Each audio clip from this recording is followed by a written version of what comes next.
I love to look at beautiful things. It's interesting. I just watched some random documentary on Netflix about the science of beauty and the way that we perceive beauty and like the triggers that go off in our brains when we look at something beautiful. And even though Uh-huh. it's in the eye of the beholder, the things that we personally consider beautiful release dopamine, and it's almost like a high. And I don't know if I just have like a, if I'm just an addict.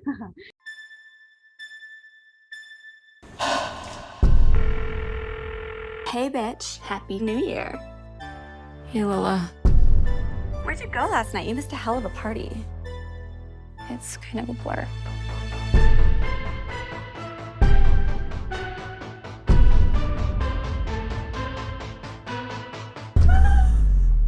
Do you have fun with your friends?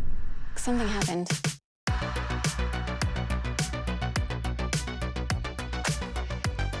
Can you just fill me in? What was I doing? You were like killing the vibe.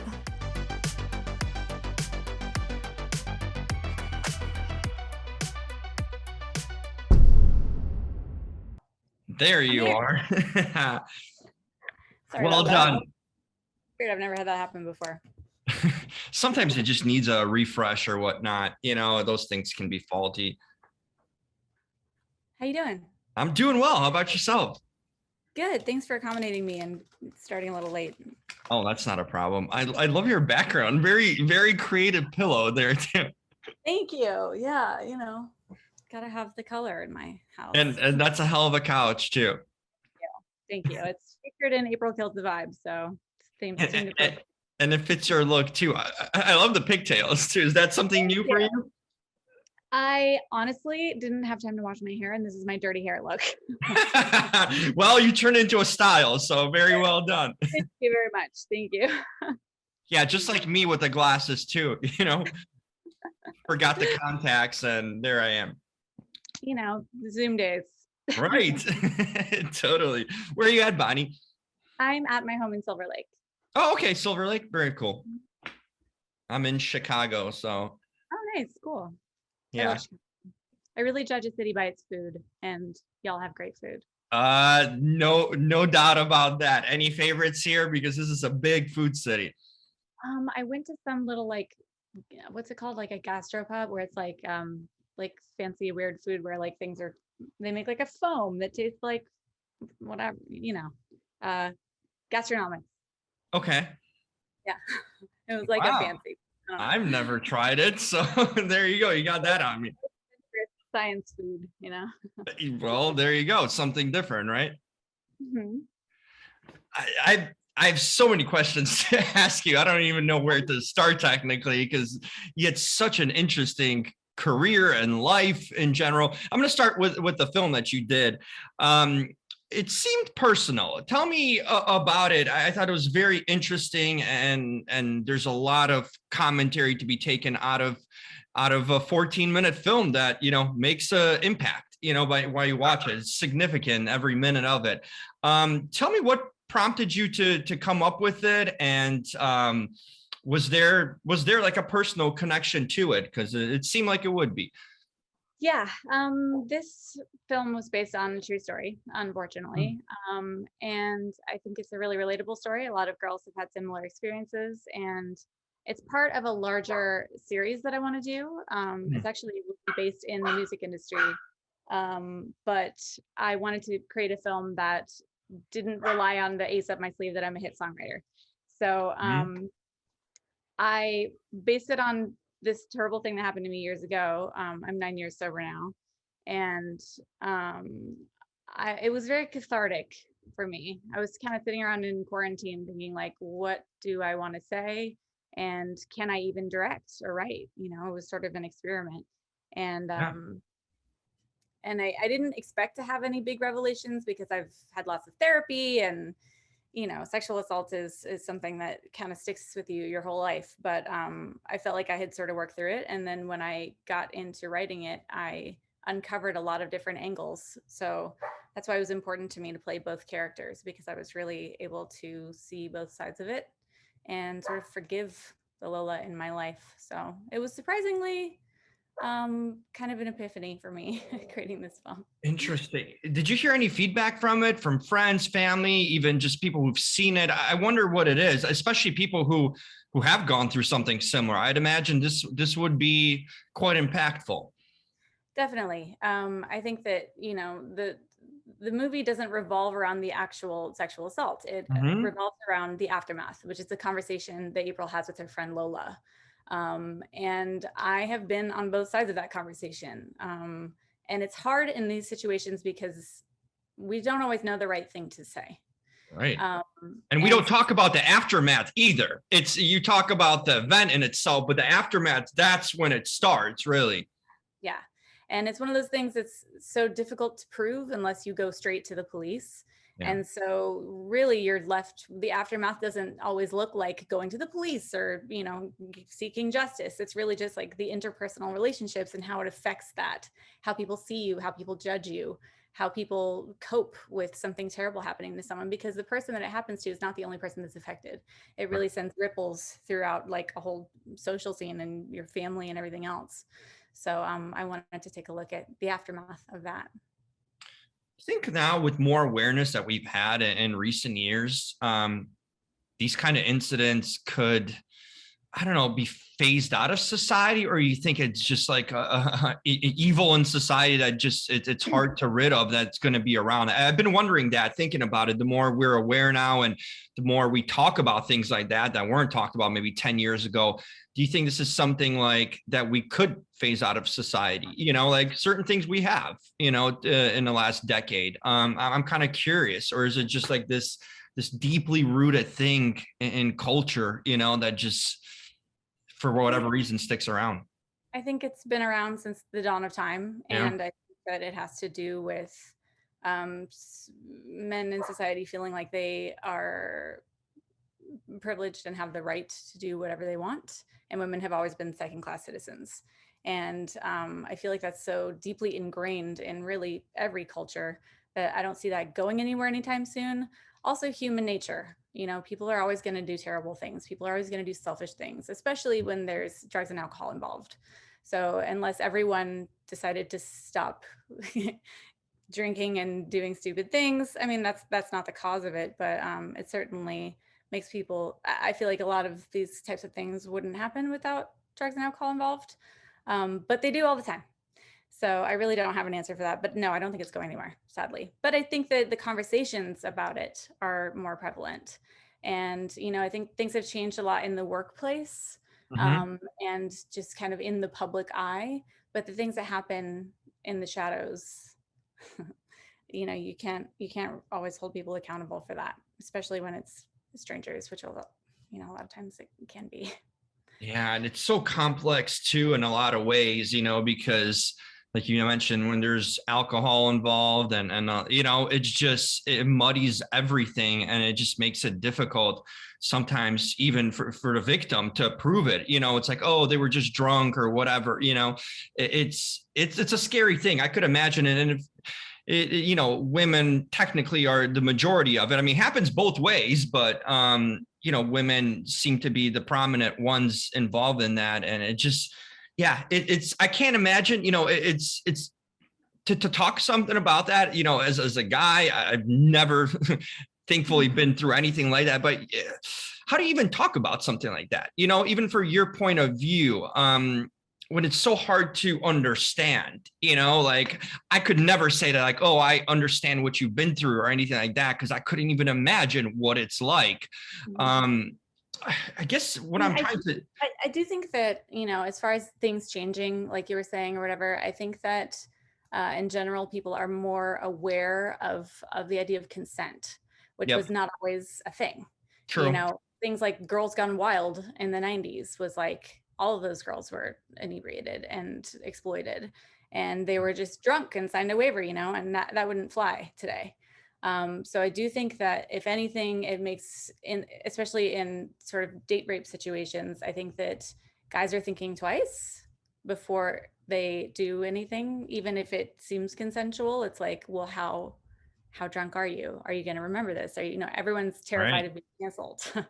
So I do think that has, upped the awareness about consent, at least. But I don't think it's going to stop the monsters in the shadows, because they're just always going to be there. I think that's just part of being human, sadly. Yeah, I mean, it happens to regular people, but you've been in the entertainment industry. We've heard over the last years, you know, all the stuff that's come out. Going, you know, being around in the entertainment industry, you know, for a while, you've been involved in it for so long in various capacities. What have you seen in that industry where money and power is prevalent? You know, it's a whole different ball game in a sense. You know, people can get away by who they know or what, you know, power they hold. Have you seen these things throughout your, you know, career and whatnot? Absolutely. And I do think that, like I said, in the workplace, things have changed slightly. It used to be that CEOs, when I would walk into a room, they would say, "Give us a spin." And Oh yeah, I remember that. Yeah, that was a thing. That was a thing. and that was just part of it, where it's like, okay, well, what is your sex appeal, and how does that make you a better or worse artist?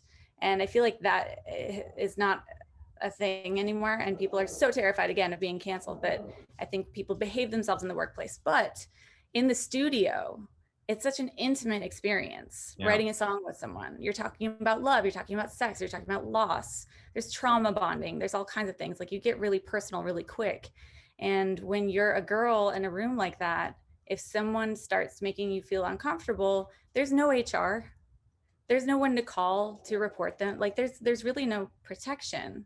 And that goes both ways for guys and girls. If you're in a creative situation and you don't feel comfortable, there's really no one to talk to. Yeah. So, you know, you really just kind of have, I'm sorry. You really can just bring the pup. I'm almost curious. What kind of pup? Come here. Sorry. There's just like a lot of activity outside, and she's very excited. I've had this before. I always enjoy meeting the dog or cat or whatnot. Come here. Yeah, she likes to play hard to get. See, camera shy, right? You know, you've written so many incredible songs. I feel like whenever I'm at the gym, I hear something that came from you. When you look back and you perform too, you know, you've done it all in a way, which I really like, that fact that you've been in front and behind the scenes when it comes to music and writing. Do you ever kind of wonder, like, oh, I wonder if I just kept that song for myself and you know, performed it, what it would be, instead of having some, you know, Katy Perry or whatnot? Or do you find joy in someone else turning your material into such success? I always wonder what that kind of, how do you feel about it? Because it's sort of... You know, I'm fortunate to have worked with Katy Perry so much, because she is such an incredible songwriter. So all of the songs that I did with Katy Perry were co-written. So it wasn't like I brought in a song and then had to part with this baby that I felt like it was a hit for myself. Yeah. We created those together. And I really love collaborating with artists that can write, because I get to sort of be their therapist and take their ideas and spin it into something, and we kind of ping pong back and forth. So I love to collaborate. There are certain songs that and certain artists that don't write, and so I would just turn in the song that was already pre-written. Yeah. And there have been a few along the way that were written originally for me that was hard to part with.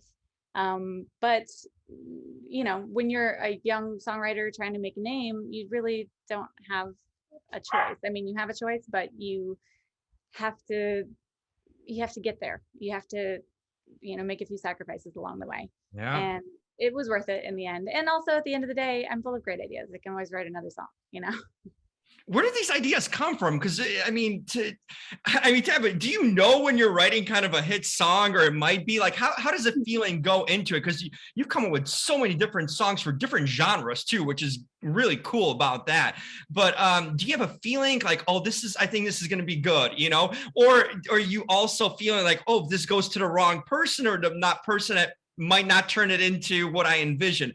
That interests me to hear that kind of the thought process going behind that. No, definitely. I mean, there have for sure been songs that I've written that I feel in my bones as a hit. And that it won't go to the right artist, or it'll go to the right artist and just not be the right timing. You know, it's a lot about luck and timing and the stars aligning. And when what was the other thing you asked me? Oh, if you've written a hit.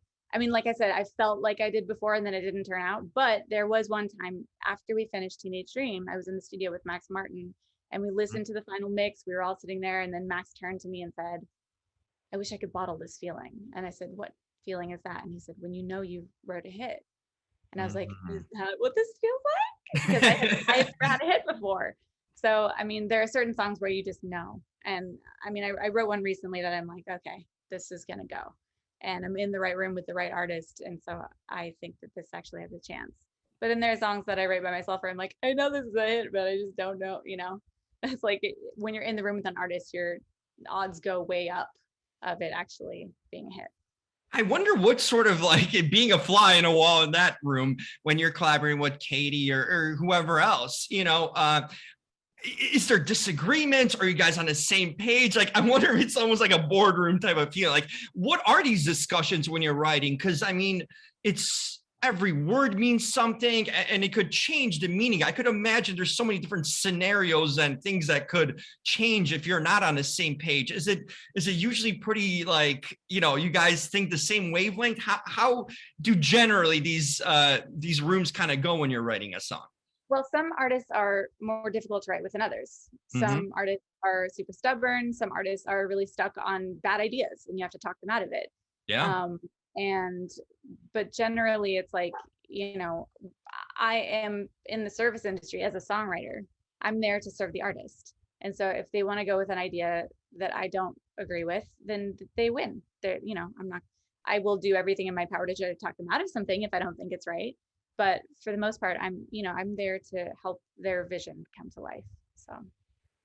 And you've done a good job at it. Now, when you've had the experience of being in music videos and writing music, but was it different writing the film? Like, how did that aspect of it change? And then performing for a film instead of for a music video, what was that difference or similarities that you found doing both? I love making films. I'm so excited to be first of all, to be a rookie in a new industry is really fun for me because I've been in music for so long and I can just do that in my sleep, you know? So it was a nice challenge to do something new. And the difference is for me, when I'm writing a pop song, I have to get all of these big emotional ideas into a little tidy 3.5-minute pop song.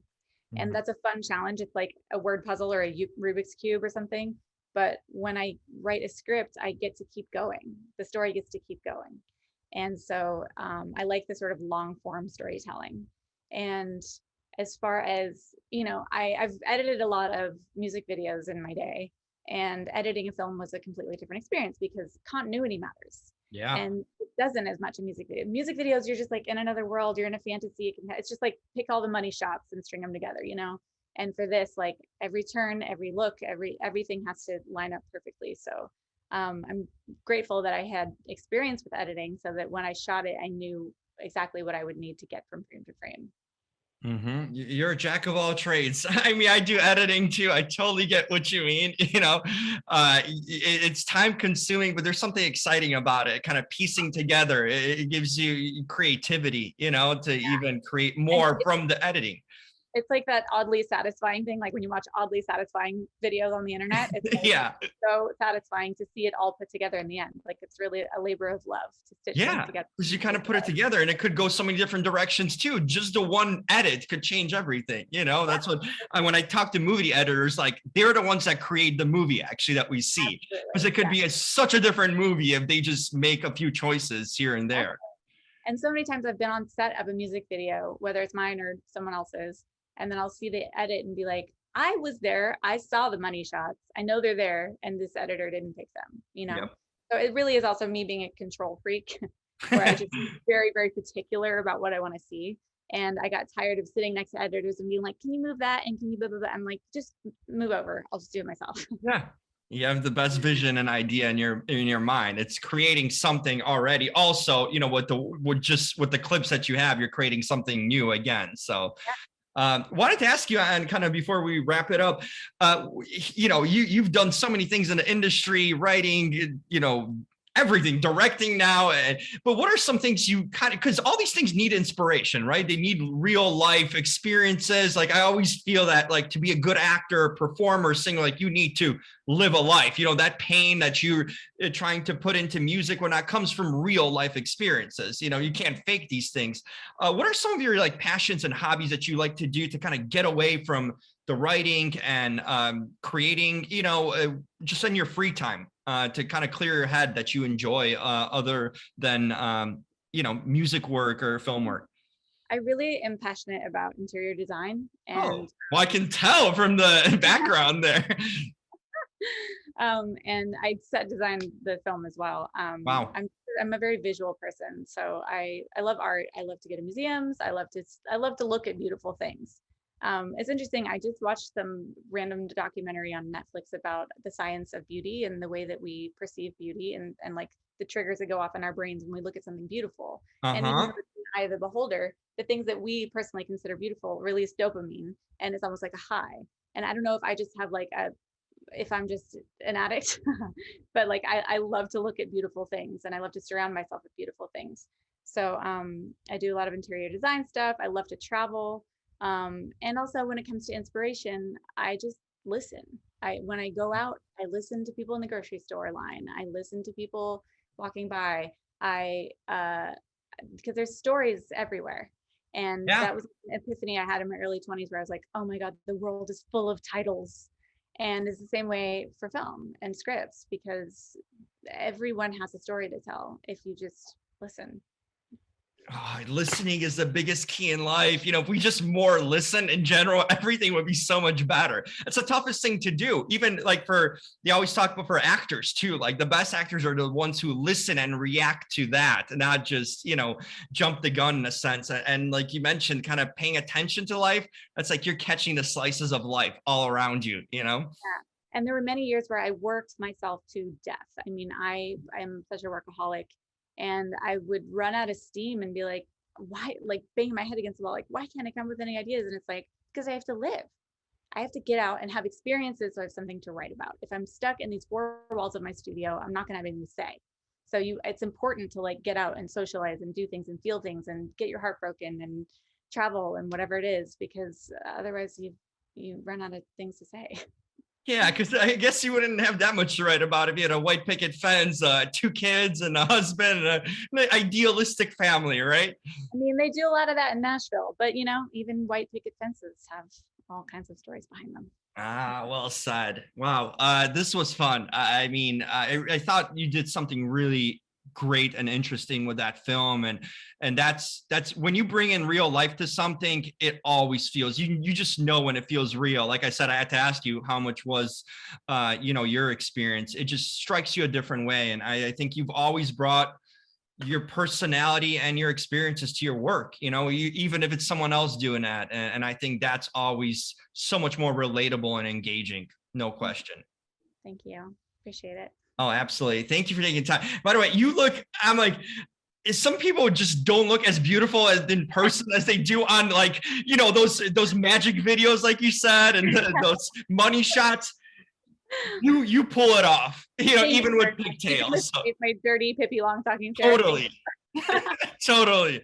Whatever it is, you're doing it right in life. So keep it up, Bonnie. Thanks so much. Absolutely. Love to connect down the road, and really excited to see you create more work, because I think you always bring something into the world for people to connect with. So this is great. Thank you very much. I appreciate it. Thanks. You got it. Go take that pup out for a walk. Bye, Bonnie. Take care.